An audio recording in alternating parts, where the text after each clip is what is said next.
Evangelio de Lucas, capítulo 7, verso 47. Y vamos a compartir unas breves palabras de parte del Señor. Amén. Lucas capítulo 7, verso 47.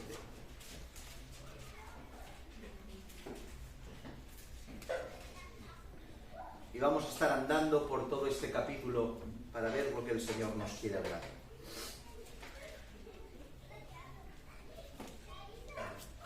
¿Lo tenemos? Dice la palabra del Señor así: por lo cual te digo que sus muchos pecados le son perdonados, porque amó mucho. Mas aquel a quien se le perdona poco, poco ama. Amén a su palabra. Amén.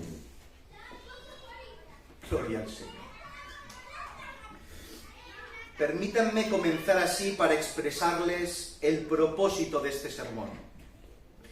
Muchos de nosotros hemos aprendido que el enunciado del Evangelio tiene que estar estrictamente ajustado a las Escrituras, ¿sí?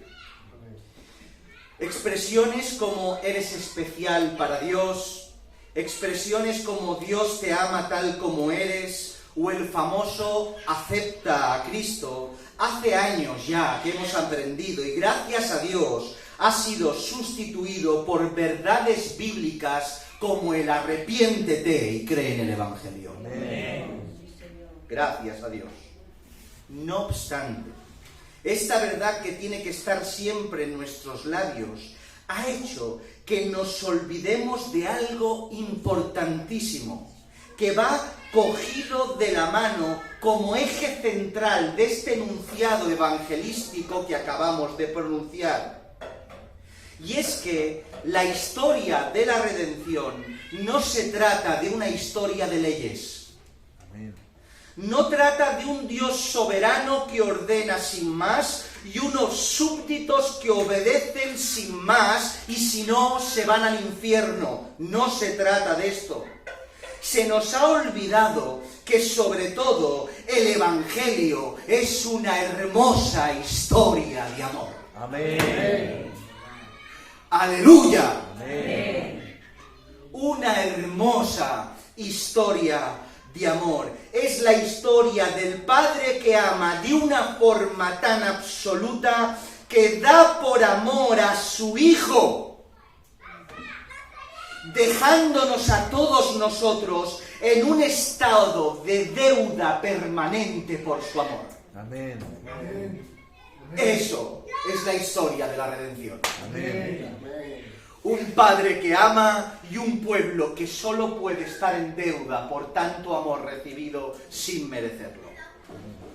Y en ocasiones, precisamente por ignorar esta parte, la cual tiene que ir acompañada del arrepentimiento y la fe, es que las personas son incapaces de reaccionar. Porque solo han visto la exigencia, solo les hemos mostrado la exigencia y se le ha ocultado al Dios amante que te exige. Amén. Y es con el Dios amante que nos tenemos que encontrar. Amén. ¿No creéis? Amén. Es por eso que en esta tarde me gustaría recordar con ustedes esta historia, para que todos juntos podamos recordar a este Dios amoroso que nos salvó y a reaccionar de la misma manera que lo hizo esta mujer del relato. ¿Cuántos de ustedes, es una pregunta retórica, yo sé que todos ustedes lo saben, pero ¿cuántos de ustedes saben lo que es una deuda? Definición de deuda. Deuda. Obligación que alguien tiene de pagar, satisfacer o reintegrar a otra persona algo, por lo común dinero. Segunda definición, obligación moral contraída con alguien. Eso es una deuda. En otras palabras, una deuda es aquello que uno tiene que devolver porque previamente recibió algo. Como bien podemos observar, una deuda puede obtenerse por diferentes causas y contextos. Por un lado, podemos obtener una deuda tanto voluntaria como material, como por ejemplo por medio de obtener una hipoteca, que seguro algunos de ustedes lo tienen y lo padecen. Alguien va al banco para pedir un préstamo para comprar una casa y este te lo concede con cierto interés, contrayendo así una deuda con dicho banco a devolver acorde la cantidad y el tiempo previamente que se ha pactado entre banco y cliente. Pero por otro lado también podemos contraer una deuda que en ocasiones ni es voluntaria y tampoco tiene que ver directamente con algo material, sino con algo mucho más profundo. Y esto se conoce como una deuda moral. Y como ejemplo de esto podemos poner a ese amigo, a ese familiar cercano, que sin pedírselo y al vernos en un fuerte aprieto, nos ofrece su ayuda sin miramiento y con ella nos saca de la dificultad en la cual estamos pasando. Esa deuda que contraemos nada tiene que ver con lo material. Lo material se queda en lo superficial. Es infinitamente más profunda y más de agradecer, ya que por causa de la bondad recibida que ni siquiera hemos pedido, contraemos una deuda moral con quien nos ofreció su favor y a veces esa deuda dura para toda la vida. Pues mis hermanos, en los tiempos en los cuales vivimos, sinceramente creo que no somos conscientes de la inmensa deuda moral, de la indescriptible deuda de amor que tenemos para con nuestro Dios. No somos conscientes. Ya que Él no escatimó a su propio Hijo para que nuestra redención fuera posible. Que a pesar de nuestras ofensas, Él nos dio la salvación a precio de cruz, aplicando la justicia de su Hijo y atribuyendo nuestro pecado a Él a fin de ser justificados. Recuerda que Él no solo te perdonó, ya que el perdón solo te quita la pena, pero no la culpa.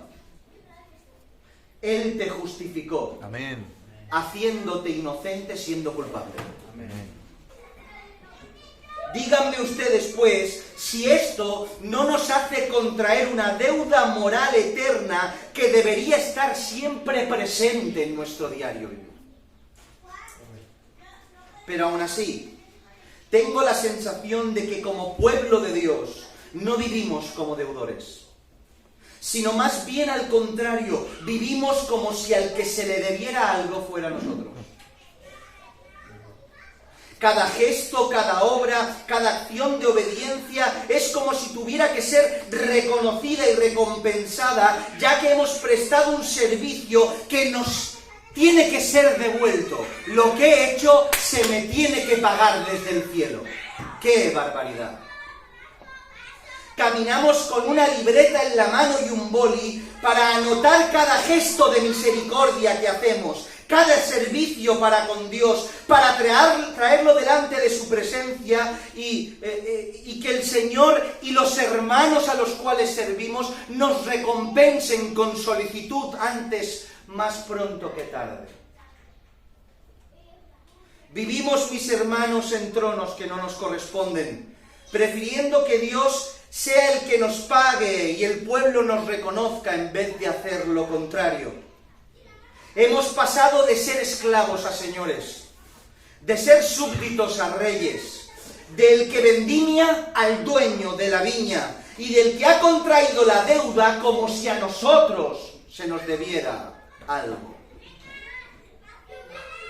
Se nos ha olvidado por completo, o quizás sufrimos una amnesia profunda y voluntaria, olvidando lo que dice la Escritura. Como por ejemplo, lo que encontramos en Lucas 17, versículos 7 al 10. Y dice la palabra del Señor, me van a tener paciencia, ¿verdad? Para pensar.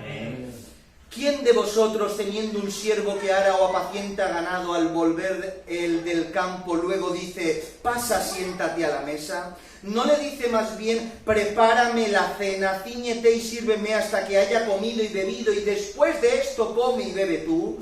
¿Acaso da gracias el siervo porque hizo lo que le habían mandado? Pienso que no. Así también vosotros y yo, cuando hayáis hecho todo lo que os ha sido ordenado, decid, siervos inútiles somos, porque lo que debíamos hacer hicimos. Amén. Yo hubiera dicho amén a su palabra. Amén. Y es precisamente en este relato que encontramos dos personas completamente opuestas y distintas entre sí, que nos presentan las diferentes conductas ante el gran favor que recibieron de parte del Señor. Versículo 36. Uno de los fariseos rogó a Jesús que comiese con él, y habiendo entrado en la casa del fariseo, se sentó en la mesa. Como podemos ver, por todo el Nuevo Testamento, la popularidad de Jesús no tardó en extenderse por toda Judea, Samaria y Galilea. Esto provocó que todo el mundo quisiera estar cerca del Señor, escuchar su sabiduría, beneficiarse de su poder o simplemente comprobar con sus ojos esa popularidad que todos escuchaban por cada aldea, rincón y lugar. Es por eso que podemos ver cómo un fariseo llamado Simón invita a Jesús a su casa para pasar un tiempo con él. ¿Escuchan? Esto no es de extrañar, ya que Jesús, como maestro reconocido ya en aquellos momentos, y siendo los fariseos aquellos que dominaban la sinagoga y los encargados de impartir la enseñanza, era normal que se interesaran por Jesús, que se interesaran por sus creencias y se interesaran por sus enseñanzas. Por aquel tiempo, mis hermanos, habían hasta 14 escuelas de pensamiento divididas entre los dos rabinos más importantes de la época. Por tanto, no había un pensamiento monolítico en cuanto a la enseñanza en la Judea del primer siglo. De ahí el interés de los rabinos y de los fariseos por saber qué es lo que este Jesús tan popular pensaba. Pero lo que ellos no conocían es que Jesús no formaba parte de ninguna escuela. Él era la escuela. Amén. Que Jesús no se adherió ni a Shammai, ni a Hillel, ni a ningún grupo rabínico del primer siglo, ni a ninguna tradición que existía y había en aquel lugar. Él era la escuela. Amén. Él era el lugar donde todos tenían que venir a aprender. Porque era el Dios hecho carne que enseñaba a todos aquellos que se acercaban a Él. Pero en esos momentos ocurrió algo inesperado para todos aquellos que estaban sentados a la mesa escuchando a Jesús. Y acompáñenme e inténtenme ponerse en el escenario de este lugar. Versos 37 y 38. Entonces una mujer de la ciudad que era pecadora, al saber que Jesús estaba a la mesa en casa del fariseo, trajo un frasco de alabastro con perfume.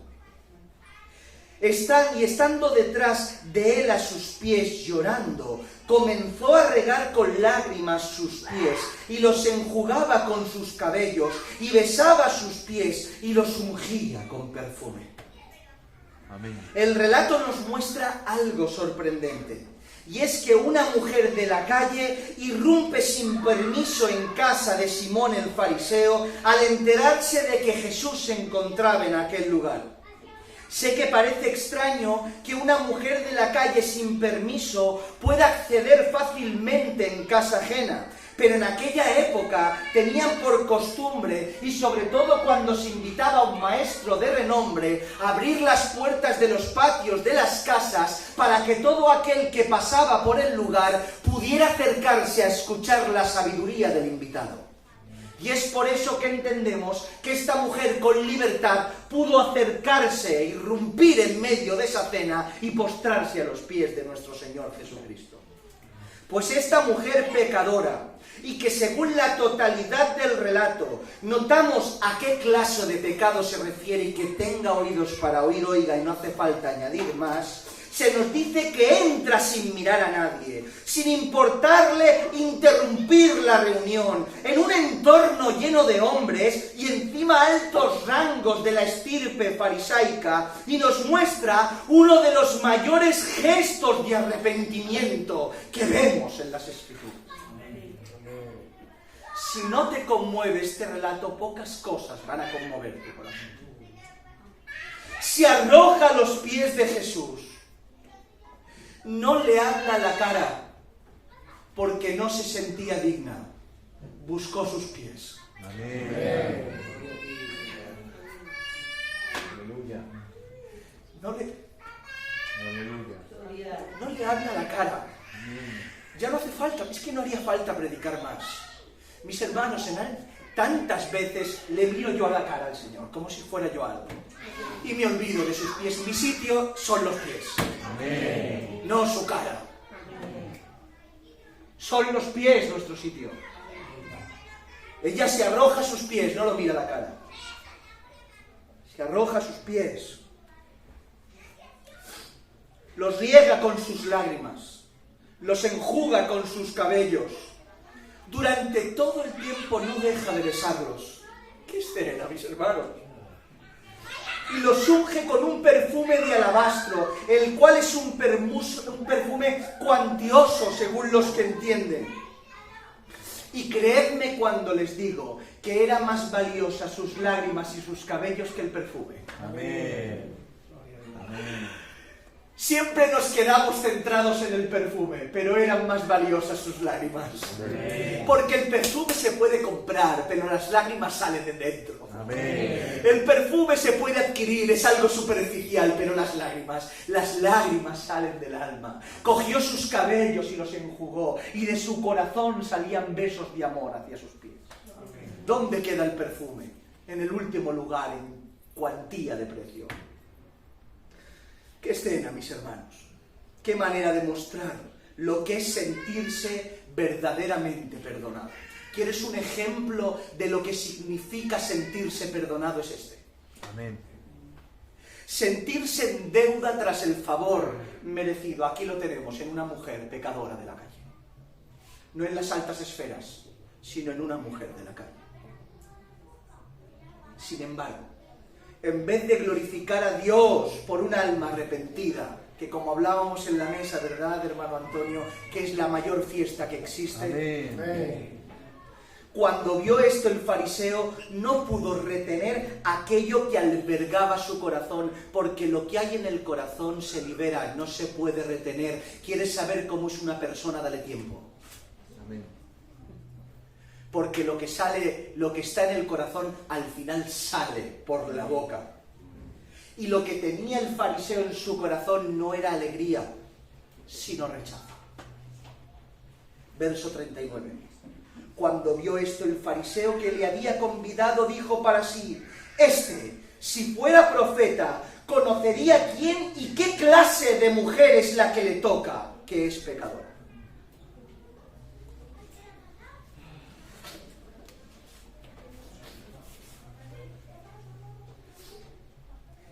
Mis hermanos, cada vez que leo este relato solo puedo ver cómo la maldad ciega el entendimiento del que la practica. Amén. La maldad nos deja ciegos. Lo malo nos ciega. Y no podemos ver más allá de nuestras narices cuando el Señor Omnipotente viene a querer encontrarse con nosotros. Amén. Ya que precisamente porque Jesús conocía la condición de la mujer, se dejó tocar por ella. No porque no la conocía, sino porque como la conocía, dejó que se postrara a sus pies.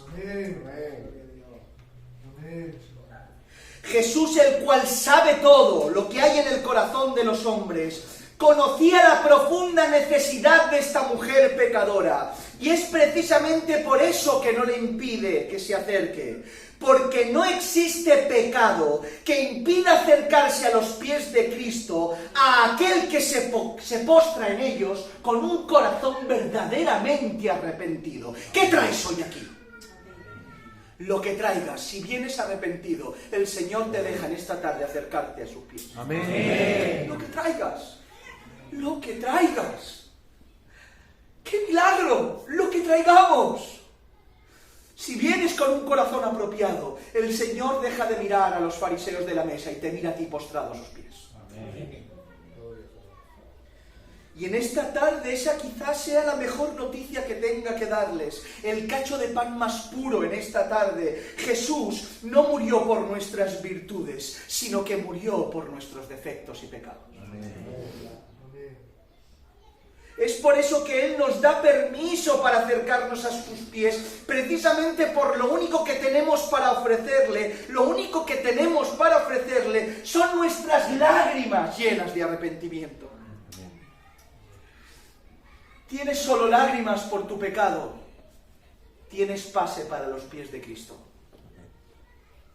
Y Simón, con sus palabras, denota esta ceguera inducida por su pecado, ya que si Jesús hubiera aplicado el criterio de Simón, jamás hubiera aceptado la invitación a comer a su casa. Porque si la mujer era pecadora, lo mismo o más lo era Simón el fariseo. Porque el título no purifica a la persona, el arrepentimiento te pone a cuentas con Dios. Amén.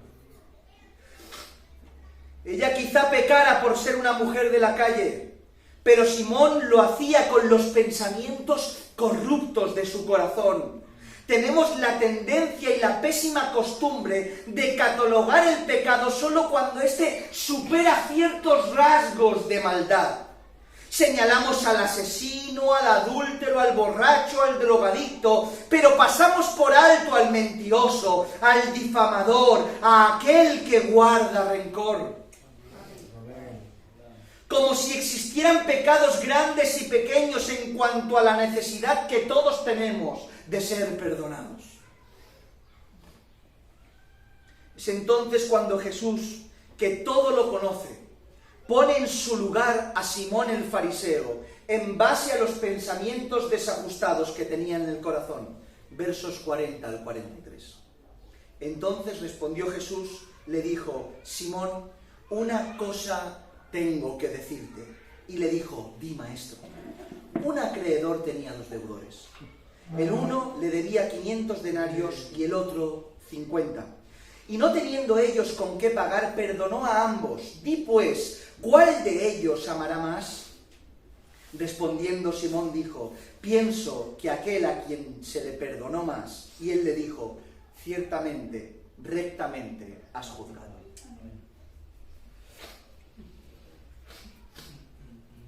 Podemos ver cómo de una forma magistral, como siempre, cómo de una forma magistral, con una parábola clara, directa, Jesús pone en situación a Simón el fariseo. Lo hace de una forma muy simple. Está bien, hermano Manuel, tengo aquí, no te preocupes. Lo hace, ¿estamos aquí? Gloria al Señor. Lo hace de una forma muy simple. Un acreedor tenía 2 deudores. Para que me entiendan, uno le debía 1.500 euros y el otro 50. Y le pregunta a Simón, ¿cuál de ellos amará más si a los 2 se le ha perdonado la deuda? Simón contestó: a aquel que se le perdonó más. A lo cual Jesús contestó con las palabras: rectamente has juzgado. Mis hermanos, atiendan bien a estas palabras. Nunca un buen juicio es garantía de una buena conducta. Nunca emitir un buen juicio y conocer qué es lo correcto es garantía de una buena conducta. Y Simón, en este relato, nos lo demuestra. A lo largo de mi tiempo en el Señor, me he encontrado con muchas personas con juicios impecables, pero con conductas deplorables.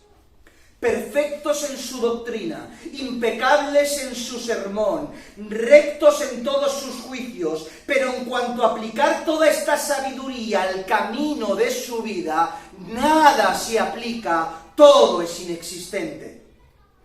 En algunas ocasiones yo mismo he sido capaz de juzgar muy acertadamente y en ocasiones, sin embargo, he hecho todo lo contrario. Porque conocer algo no es garantía de hacerlo. Y por desgracia vivimos tiempos en los cuales hablamos tanto del Señor, 24 horas del Señor, que creemos que lo estamos viviendo. Déjame decirte que no, lo estás hablando. Porque una cosa es hablar y otra cosa es vivir. Amén. ¿Qué nos quedaría de creyentes si Dios nos quitara la voz? Piénsalo por un instante. Imagínate que ya no puedes hablar más. Ya no puedes hablar más ni a tus familiares, ni a tus amigos, ni en el mercado, ni en la tienda, ni en tu trabajo, en ningún lado más. Ya no puedes más decir ni exponer lo que sabes. Solo te quedan los hechos. ¿Cuánto nos queda de creyentes? Porque no se trata de lo que uno habla y de lo que uno sabe y del buen juicio que uno tiene. Se trata de lo que uno se ha creído. Amén. Y de lo que uno en base a lo que creyó vive. ¿Cuántos creen esto? Amén. En cuanto a la respuesta de Simón, en absoluto sorprendió a Jesús. Es más, Jesús le puso una ilustración tan sencilla para que la respuesta fuera sí o sí la que Simón le dio. Y esto por la sencilla razón de que Jesús quería llevarlo al lugar apropiado para hacerle notar con sus palabras la gravedad de su pecado. Él todo lo hace con un propósito. Y para ello, después de su ilustración y la respuesta firme de Simón en cuanto a cuál es aquel que amará más, Jesús pone en evidencia su condición con un contraste abrumador entre la mujer pecadora y la condición de Simón. ¿Me seguís? ¿Nadie se ha perdido? Versículos 44 al 47. Y vuelto a la mujer, dijo a Simón, ¿ves esta mujer? Entré en tu casa y no me diste agua para mis pies, mas ésta ha regado mis pies con lágrimas y los ha enjugado con sus cabellos. No me diste beso, mas ésta, desde que entré, no ha cesado de besar mis pies. No ungiste mi cabeza con aceite, mas ésta ha ungido con perfume mis pies. Por lo cual te digo que sus muchos pecados le son perdonados porque amó mucho, mas aquel a quien se le perdona poco, poco ama. Que gloria tenga su nombre. Amén. Aparentemente Simón le ofreció más a Jesús que esta mujer, pero solo para los ojos de los hombres superficiales, pero no para Dios que mira lo profundo del corazón. Y la prueba la tenemos en que Jesús, en medio de tanta sabiduría, elocuencia y rango, no señaló como ejemplo de conducta al que estaba sentado a la mesa, sino que señaló como ejemplo de conducta a aquella mujer de la calle que se postró a sus pies. Amén. Por tanto, permítanme decirles sin riesgo a equivocarme, que fue mayor ejemplo la mujer que estaba en el suelo que el fariseo que estaba en la mesa. Amén. Ruego a Dios que su pueblo no quede hipnotizado, Iglesia del Señor, por aquel que desde el púlpito tiene buen juicio, sino que queden prendados y sigan a aquellos que caminan tras los pies de Cristo. Amén. Que yo en esta tarde quizá toque sus corazones o vean quizá algún tipo de bien en mis palabras, no significa nada de cómo camina mi vida. No podemos quedar prendados de la predicación y del predicador. Queda prendado de aquel que vive como Cristo. Amén. Sigue a ese. Sigue al que camina. Sigue al que obedece. Sigue al que pierde. Amén. Sigue al que sangra. Sigue al que tiene las marcas de la cruz en su espalda. A ese síguele. Porque quizá a lo mejor no sabe mucho, pero sus pies van hacia la eternidad. Sí, a ese. Pregunta cómo vive, observa cómo hace. Ese es el ejemplo. Amén. Y es por eso que recién hemos leído y parafraseo y vuelto a la mujer, dijo a Simón, ¿ves esta mujer? Amó mucho más, porque aquel que se le perdona poco, poco ama. Y aquí está el punto central de nuestro sermón de esta tarde. Dios solo señala a aquellos que, siendo conscientes de la deuda que les ha sido perdonada, caen postrados a sus pies en total sumisión y arrepentimiento. Y esa fue la gran diferencia entre Simón y la mujer pecadora. Y la gran diferencia que encontramos hoy en la actualidad entre muchos de nosotros. Muestra que muchos se sienten totalmente deudores esta parábola, mientras que otros sentimos absolutamente nada en cuanto al favor que hemos recibido de Dios. Como decíamos al comienzo de nuestro sermón, vivimos como si fuera a nosotros a los que se nos debe, queriendo ser recompensados y reconocidos por cada obra, acción o mandamiento que cumplimos, cuando debería ser todo lo contrario. Y quieren saber cuál es la causa principal del por qué en la actualidad, dentro de la mayoría incluso de las iglesias y dentro de nuestro cristianismo en general, se vive como si no nos sintiéramos en deuda, sino todo lo contrario. ¿Quieren saber por qué es? Amén. Por la falta de convicción de pecado. Amén. No te sientes deudor. No me siento deudor porque en mi vida falta convicción de pecado.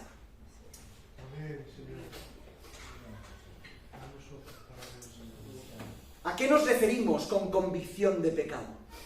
Al pleno conocimiento de que hemos transgredido la ley de Dios, pecando así ante sus ojos, quedando así expuestos al juicio divino, a no ser que por su gracia nos salve mediante la fe en Jesucristo y el genuino arrepentimiento. Eso es tener convicción de pecado. La convicción de pecado es esa obra maravillosa que efectúa el Espíritu Santo en el corazón del hombre para que éste pueda ponerse a cuentas con Dios. Escucha esto, porque esto puede salvarte la vida.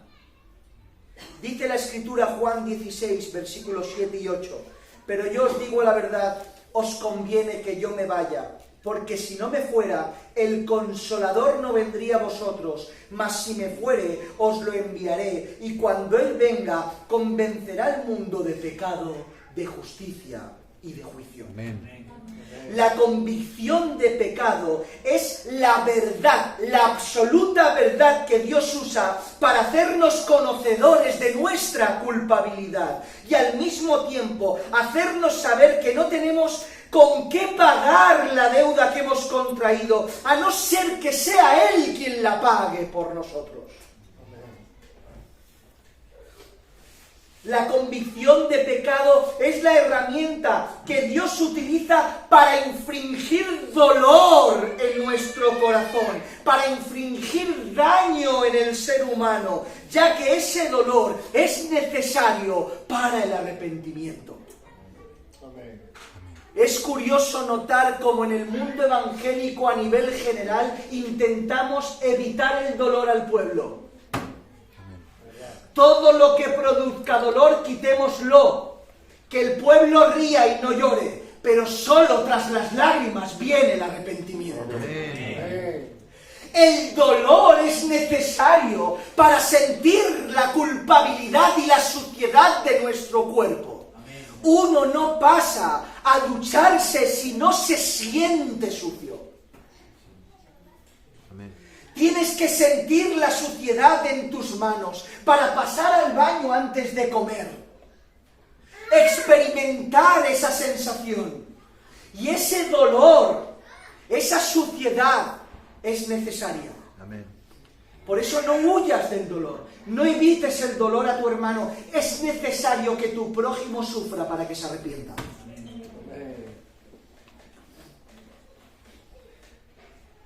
Uno, cuando es convencido de pecado por medio de la obra milagrosa del Espíritu Santo, ocurre algo brutal en nuestro interior. Es que por fin logramos sentir nuestra miseria, experimentando el pecado y la maldad, al mismo tiempo que vemos la grandeza y la santidad de Dios. Lo que produce en nosotros ese dolor tan profundo que hace que volvamos a Él humillados, arrepentidos como esta mujer. Te da igual todo lo demás, solo buscas sus pies.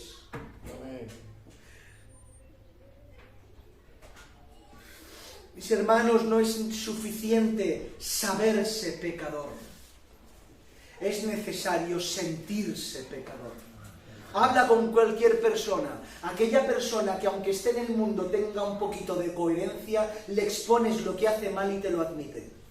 Te dice, es verdad que no hago las cosas bien. Es verdad que tendría que ser diferente. Es verdad que esto que hice ayer no estuvo bien. Pero el conocerse pecador no lo lleva al arrepentimiento. El sentirse pecador, convencido por el Espíritu, los lleva a los pies de Cristo. Amén. Por eso el Espíritu Santo viene a obrar ese milagro. La convicción de pecado es tan sumamente importante que es el recurso indispensable para la tan necesaria justificación, ya que sin ella ninguno podremos ser justificados. Ninguno. Ni la elocuencia, ni que vayas a la iglesia, ni que ores bien, sino la convicción de pecado.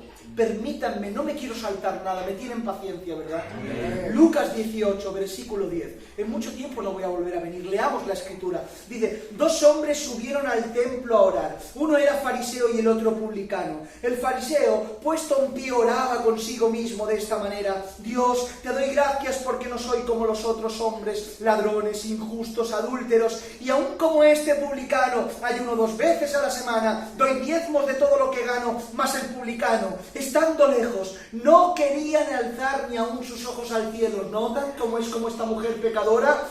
Sino que se golpeaba el pecho diciendo, Dios, sé propicio a mí, pecador. Y ahora dice, os digo que este descendió a su casa justificado antes que el otro, porque cualquiera que se ensalce será humillado, y el que se humilla será enaltecido. Amén.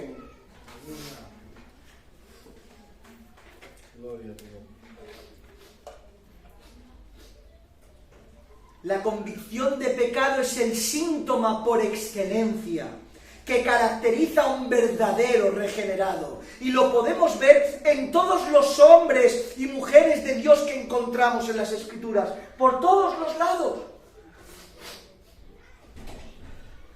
¿Qué hay del apóstol Pablo?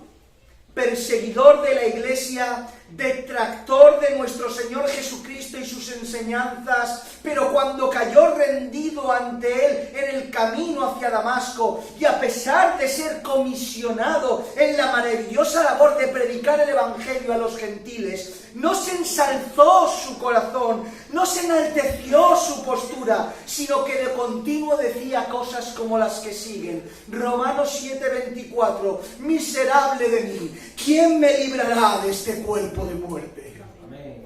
O la que encontramos en 1 de Timoteo capítulo 1 verso 15, palabra fiel y digna de ser recibida por todos, que Cristo Jesús vino al mundo para salvar a los pecadores, de los cuales yo soy el primero. Amén. Convicción de pecado, a pesar de ser instruido por el Cristo glorificado. ¿O qué hay del cantor de Israel y la lámpara de Israel, el rey David, que a pesar de que su pecado fue terrible, vergonzoso, y cualquier persona intentaría de alguna manera ocultarlo, él sin miedo a reconocer su culpa, hizo de su pecado y su arrepentimiento un salmo? Amén. un salmo público para que fuese cantado, y no le dio miedo cantar su pecado, porque le importaba más el arrepentimiento y el perdón de Dios que la vergüenza del pecado cometido. Y es por eso que tenemos la joya del Salmo 51, que dice: lávame más y más de mi maldad, y límpiame de mi pecado, porque yo reconozco mis rebeliones, y mi pecado está siempre delante de mí. Contra ti solo he pecado, y he hecho lo malo delante de tus ojos. Un rey cantando su pecado, y nosotros enaltecidos por ahí, mis hermanos. Convicción de pecado, sentirse sucio por la transgresión. ¿Se dan cuenta de la importancia de ser deudor? ¿De sentirse en deuda? ¿Se dan cuenta de la gran importancia de esta convicción de pecado?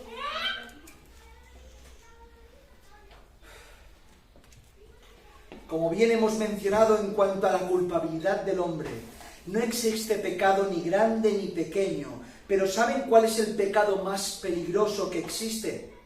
Aquel pecado que deja de doler. El pecado más grave que existe no es el muy grave y el más liviano. El pecado más grave es aquel que ha dejado de dolerte. Porque si te ha dejado de doler, no pedirás perdón por ello. Amén. Y ese pecado te llevará a la perdición. Amén. Vivimos en tiempos que no nos duelen nuestras malas conductas. ¿Se han dado cuenta? Que nos acostumbramos a lo malo poco a poco, cual rana que se pone en una olla y poco a poco se va calentando y muere en el lugar sin saltar, porque se acostumbra a la temperatura hasta que la olla le quita la vida. Me encuentro de continuo con personas que se confiesan cristianas, sin embargo sus conductas, sus palabras, sus trabajos, por dónde y con quién frecuentan, sus decisiones, cómo celebran, todo está alejado y es contrario a la voluntad divina, porque se han acostumbrado a la suciedad que hay en sus manos. Nos acostumbramos a la suciedad de las manos y ya no nos da cosa comer con las manos sucias. ¿Y saben por qué ocurre esto? Por dos motivos o más. El primero es porque nuestra forma de comprender el Evangelio, nuestra forma de entender lo que es vivir el cristianismo, está sujeta a mi propia opinión subjetiva de lo que es bueno y de lo que es malo. Como cristianos hemos abandonado la Escritura para determinar qué es lo que Dios dice, qué tengo y qué no tengo que hacer.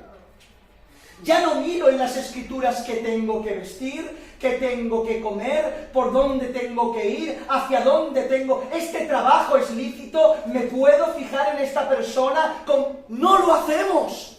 Vivimos en base a un criterio subjetivo individual, unilateral, alejado de la voluntad del Padre Celestial. Pero ¿quién te ha dicho a ti y quién me ha dicho a mí que nosotros tenemos el derecho, la prerrogativa divina de decidir qué está bien y qué está mal? Amén. Amén. No es tu conciencia, ni lo que tú creas, nuestra opinión no sirve para nada. Nuestro corazón se desvía para el mal y nuestro criterio queda manchado por la voluntad de nuestra carne. Solo Dios y su palabra, solo en Él hay acierto. Amén. Pero el segundo motivo, y más grave, pero es el más probable de la ausencia de convicción de pecado, es que aquel que está en esa condición nunca ha sido conocido por Él. Nunca ha conocido al Señor. Si ha experimentado algo, no ha sido genuino. Ha sido un momento puntual, porque la presencia del Señor es tan gloriosa que incluso aquellas personas que vienen a los cultos sin regenerar lo notan. Si nos conmovemos viendo una película un poco sensible, no te va a conmover la presencia divina. Amén. El testimonio de un hermano. Pero aquí no se trata de sentimientos, se trata de la obra milagrosa de la regeneración. Amén.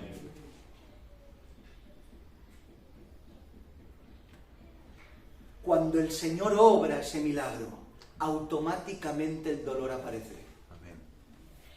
Cuídate del milagro, porque el primer regalo que te da Dios es el dolor. Amén. Amén. Amén. ¡Qué ilusos! Aquellos que predican o creemos en ocasiones que la recompensa primera de Dios es quitarme los problemas. Lo primero que el Señor te regala es el dolor. No te olvides que a su Hijo predilecto le regaló una cruz. Amén.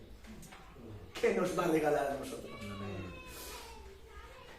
Por eso, mis hermanos, no podemos olvidar que la vida de Dios es un absoluto milagro. Que esto es un milagro. Que no creemos en Dios porque somos buenos. Que yo no creo en Dios y estoy aquí predicando porque el Andy llegó un momento que en un tiempo fue... ¿Qué va, mis hermanos?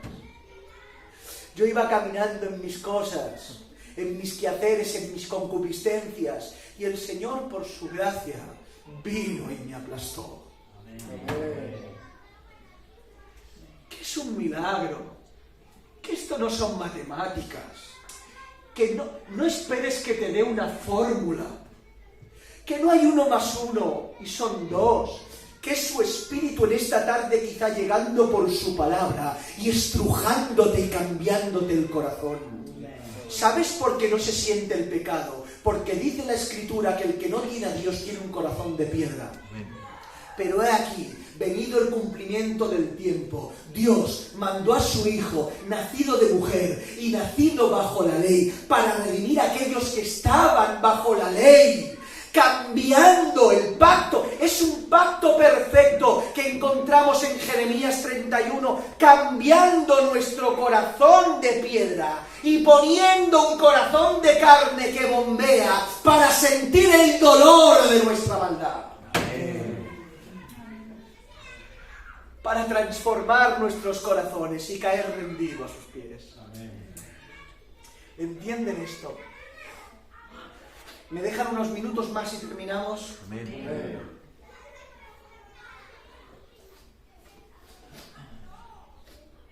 Concluiremos pues como hemos empezado. La historia de la redención, sobre todo, es la mayor historia de amor jamás contada. La mayor relación de amor jamás experimentada. El Padre Celestial con nosotros. Y precisamente por eso leemos algo en este relato que parece extraño y en apariencia difícil de comprender, pero que es el centro de esta historia. Versículo 47, hemos leído y lo leemos por tercera vez. Por lo cual te digo, dice la palabra,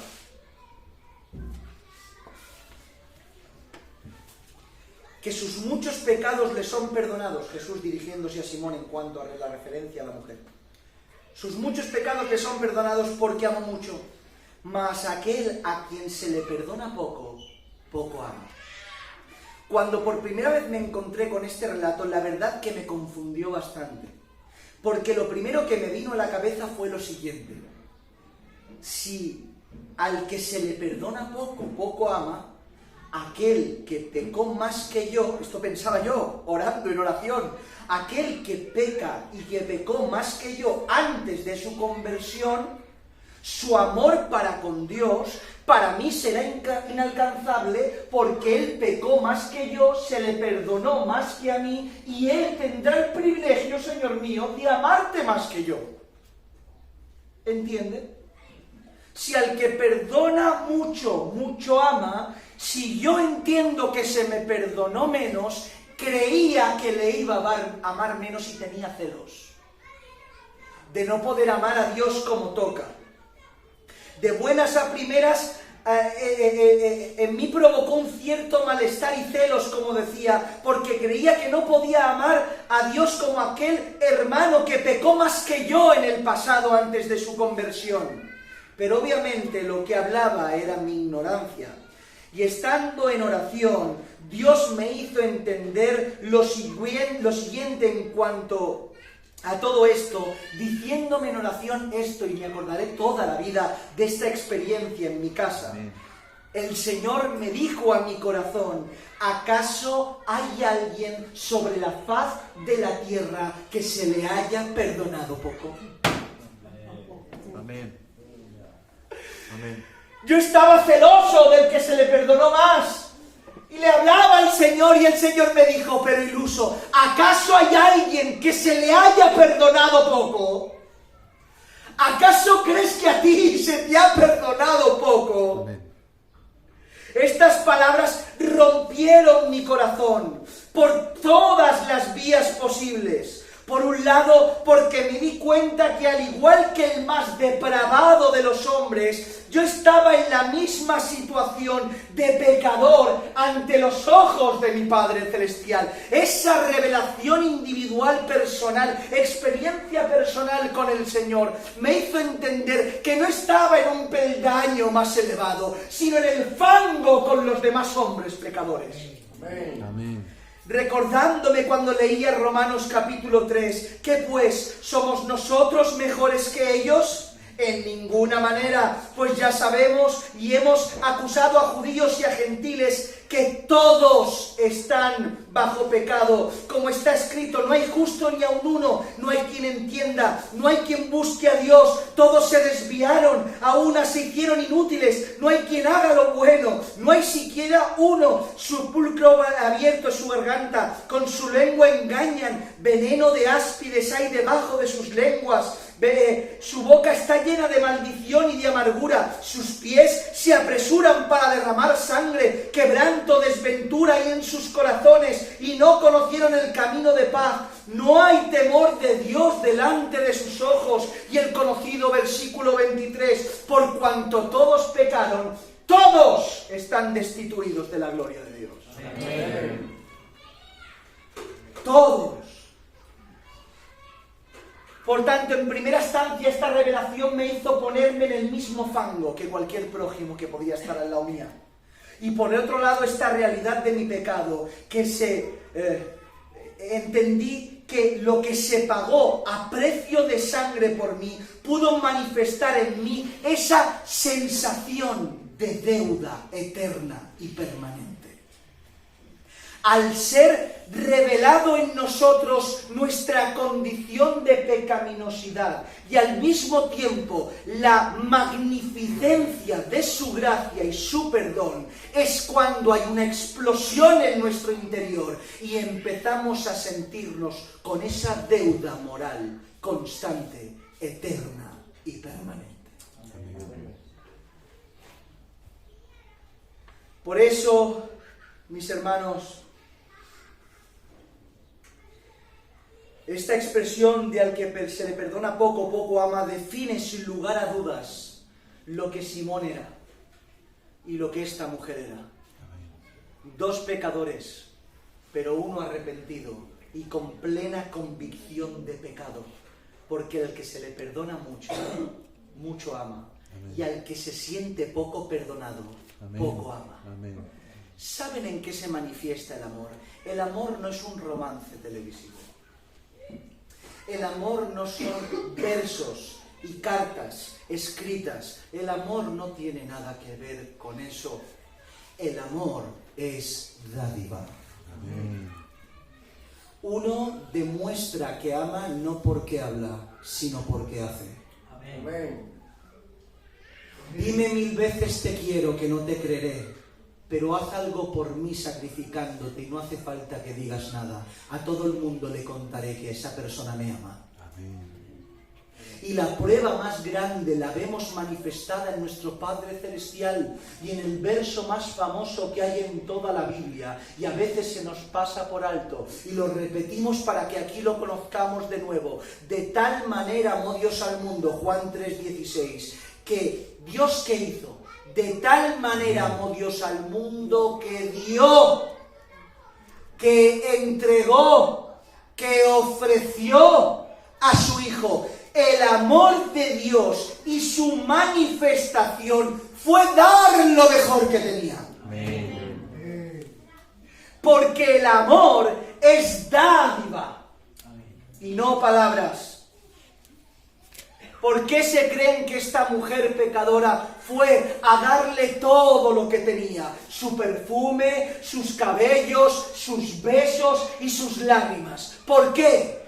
Porque se sintió pecadora, porque sintió el perdón de Dios, porque era consciente de la deuda que tenía. Y como se sintió que se le perdonó mucho, amó mucho y en consecuencia lo dio todo. Amén. Porque el que ama, da. Si dices amar a Dios y vives en base a tus concupiscencias, no amas. El amor es pérdida. Y si por causa de la condición de tu cultura, por causa de la condición de tu entorno, por causa de oprimirte y obligarte a hacer otras cosas, decides hacer aquello que está en contra de la voluntad del Padre, no digas que amas más a Dios que a los hombres. No es cierto. Porque el que se siente perdonado mucho, ama mucho. Y el que ama mucho lo da todo. Amén. Para esa mujer los pies de Cristo valían más que su perfume. Amén. Por eso se arrojó a sus pies. Mis hermanos, el relato termina de la mejor manera posible. Hemos terminado. Versos 48 al 50. Y a ella le dijo: tus pecados te son perdonados. Amén. A ella le dijo: tus pecados te son perdonados. ¿Puede haber unas palabras más maravillosas que esas? Amén. Díganme, por favor. ¿Puede haber algunas palabras más maravillosas que esas? Tus pecados te son perdonados. Y los que estaban juntamente sentados a la mesa comenzaron a decir entre sí: ¿quién es este que también perdona pecados? Pero él, ignorándolos, dijo a la mujer: tu fe te ha salvado, ve en paz. Amén. Todos los relatos en los cuales Jesús aparece y hay arrepentimiento terminan bien. Por eso, Iglesia del Señor, amigo y conocido que me escuchas, esta tarde el relato de tu vida, de tu historia, puede acabar bien. Amén. Inclina tu cabeza, por favor.